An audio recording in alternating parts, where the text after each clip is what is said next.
La municipalité de la ville de Nyon présente sa feuille de route pour faire face à l'urgence climatique, une feuille de route du nom de Nyon s'engage. Pourquoi la présenter à ce moment-là? Il se trouve que nous sommes à la sortie d'une crise sanitaire qui a un peu fait oublier les importants enjeux climatiques.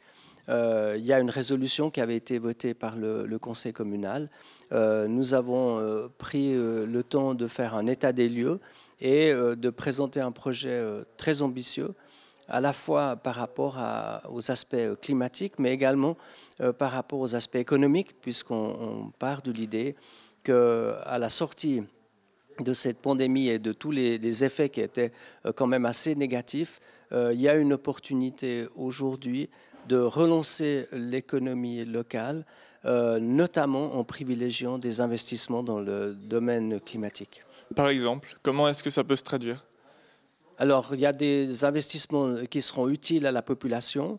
Il y a des investissements qui seront utiles pour les économies d'énergie. Si on en prend quelques-uns, la rénovation de certains bâtiments qui sont des gouffres énergétiques, mais aussi l'installation de photovoltaïques sur un certain nombre de bâtiments, des démarches pour économiser l'énergie. Donc on a plusieurs chantiers qui vont générer des travaux, qui vont générer des investissements.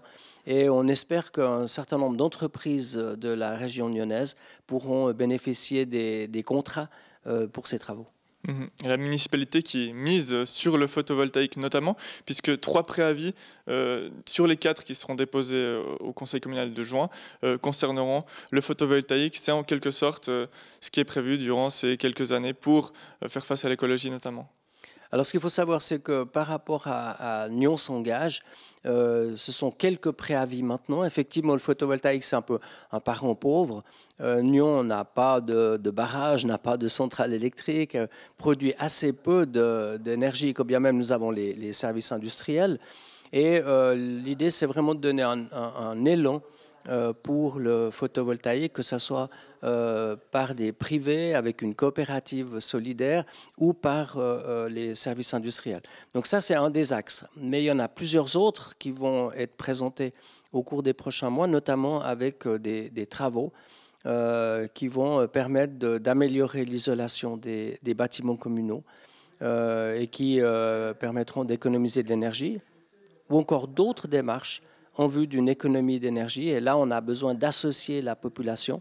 Donc, c'est une démarche inclusive faite par la municipalité, le conseil communal, l'administration communale et les acteurs importants de la ville de Nyon. Et cette démarche, elle regroupe 5 thématiques d'action. On a parlé notamment de l'énergie, mais il y a aussi la mobilité, qui est un point important avec, on le voit, les pistes cyclables qui sont en train d'être développées. Il y a d'autres points qui vont l'être également par la suite. Alors nous avons fait un bilan carbone et on voit qu'un des premiers points ou un des points les plus importants, c'est le bâti. Ça veut dire c'est la consommation d'énergie, souvent d'origine fossile, donc gaz ou mazout pour le chauffage des bâtiments, mais que tout de suite après, il y a la mobilité.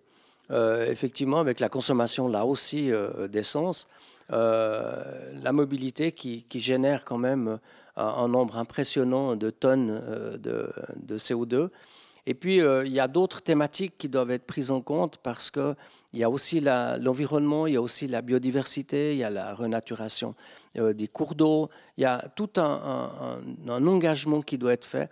Et ce n'est pas seulement le bilan carbone, ce n'est pas seulement la production d'électricité ou les économies d'énergie. Il faut vraiment avoir une vision globale par rapport à ce projet. C'est la raison pour laquelle Nyon s'engage, c'est une feuille de route avec beaucoup de projets. Il y a 20 actions différentes.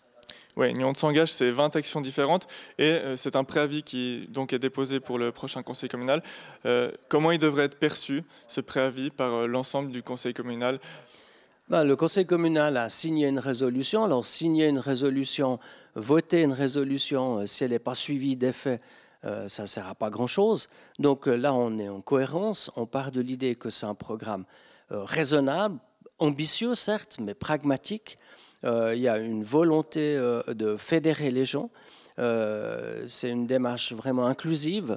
Et nous espérons que nous aurons l'unanimité du conseil communal, en tout cas une très large majorité, pour suivre ces projets qui sont à la fois vertueux par rapport à des démarches pour l'environnement et puis en même temps vertueux par rapport à l'économie et pour relancer l'économie dans notre région. C'est un certain coût également. On parle de 125 000 francs pour la démarche de Nyon s'engage et puis tous les projets qui en découleront qui seront chiffrés à plusieurs millions. Mais ça, c'est un engagement sur le long terme, c'est un investissement qui en vaut la peine. Alors pour moi, c'est un investissement certain va être très profitable parce que, par exemple, quand on rénove un bâtiment communal, eh bien, on a des économies d'énergie et puis ça fait partie de la responsabilité de l'autorité d'entretenir son patrimoine. D'investir pour le photovoltaïque, eh bien, c'est investir pour une énergie de transition par rapport à celle qu'on connaît aujourd'hui. Donc voilà, ce sont des investissements qui sont rentables, pas seulement juste pour se donner bonne conscience, ce sont des investissements qui, à la fois sur le plan économique, sont intéressants, et puis par rapport à la situation climatique, font partie de notre responsabilité, non seulement des autorités, mais également des citoyens. Pour finir, est-ce qu'on peut dire que la ville de Nyon, au niveau écologique, est une des villes de Suisse qui performe le mieux?